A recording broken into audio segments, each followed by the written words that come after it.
हंसपेट नामक एक नगर में रहता था एक जमींदार, जिसके पास थे कई एकड़ों की जमीन। जमीन को घेरा होने के कारण उसने कभी भी उधर पहरेदार रखना जरूरी नहीं समझा।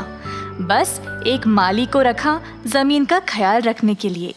माली का नाम था रंगैया। रंगैया उसी जमीन पर एक छोटे से घर में अपने परिवार के साथ रहता था। एक दिन जमींदार वहां पर आकर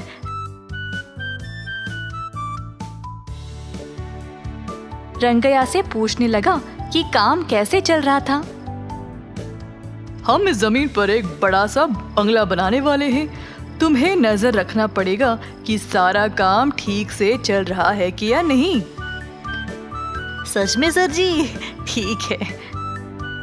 ऐसा कहकर जमींदार अपनी घोड़ा गाड़ी में चला गया।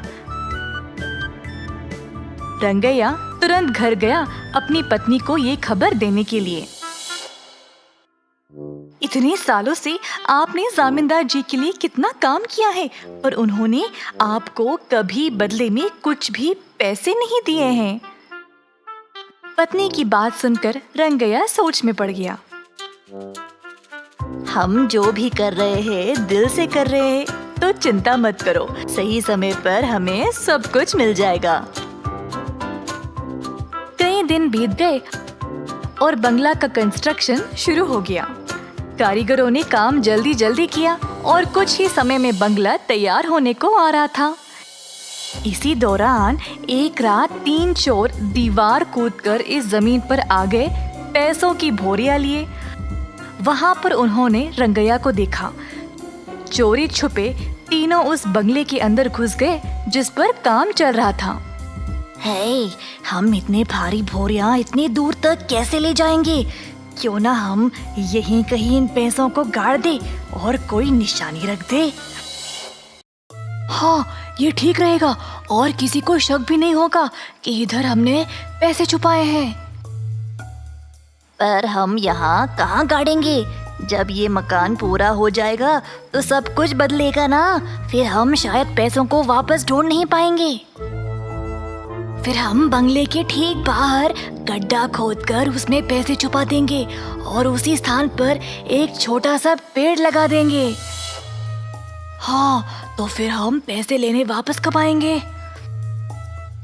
2-3 दिनों में सब लोग इन पैसों के बारे में भूल जाएंगे, फिर हम आकर ले लेंगे। योजना के अनुसार तीनों चोर बंगले के बाहर आए। एक चोर गड्ढा खोदने लगा और बाकी के 2 नजर रख रहे थे कि कोई आ रहा कि नहीं। रंगैया ने अपना भोजन किया और घर के बाहर आया। जब उसने 3 आदमियों को पेड़ों के पीछे देखा, रंगैया ने छुपके देखा कि वह क्या कर रहे थे। मैंने तो सब कारीगरों को भेज दिया था, अब ये लोग कौन हैं? रंगैया ने देखा कि 3 आदमी गड्ढा खोदकर अंदर बोरियां छुपा रहे थे और ऊपर एक छोटा सा पेड़ लगा दिया। सब लोग याद रखो कि हमने पैसे यहाँ पे छुपाए हैं। अच्छा, तो उन बोरियों में पैसे हैं। काम खत्म करने के बाद तीनों चोर वहाँ से भाग गए।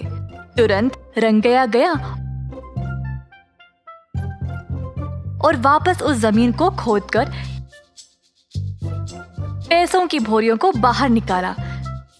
जब उसने इतने पैसे देखे तो वह खुशी से झूम उठा। वह पैसे की बोरियों को घर ले गया और अपनी पत्नी को दिखाना चाहा, पर तब तक वह सो चुकी थी। रंगैया ने सोचा कि अब वह सुबह दिखाएगा, तो उसने अब बोरियों को नीचे डाला और ऊपर चादर से ढांप दिया और उसी के ऊपर सो गया। सुबह रंगैया की पत्नी ने उसको सोते हुए देखकर सोचा, ये नया बिस्तर हमने कब लाया? कल तक तो नहीं था। जब उसने रंगैया को जगाया और चादर हटाकर देखा तो इतने सारे पैसे देखकर वह चौंक गई। तुम्हें ये नया बिस्तर लगा?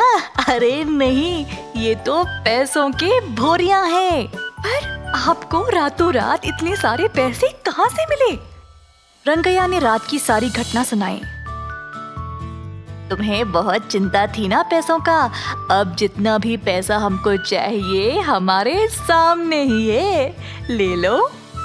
ये आप क्या बोल रहे हो? मुझे लगा हम मेहनत से कमाएंगे, पर आप ये सोच भी कैसे सकते हैं कि मैं उन पैसों के साथ खुश रहूंगी जो हमारा है भी नहीं।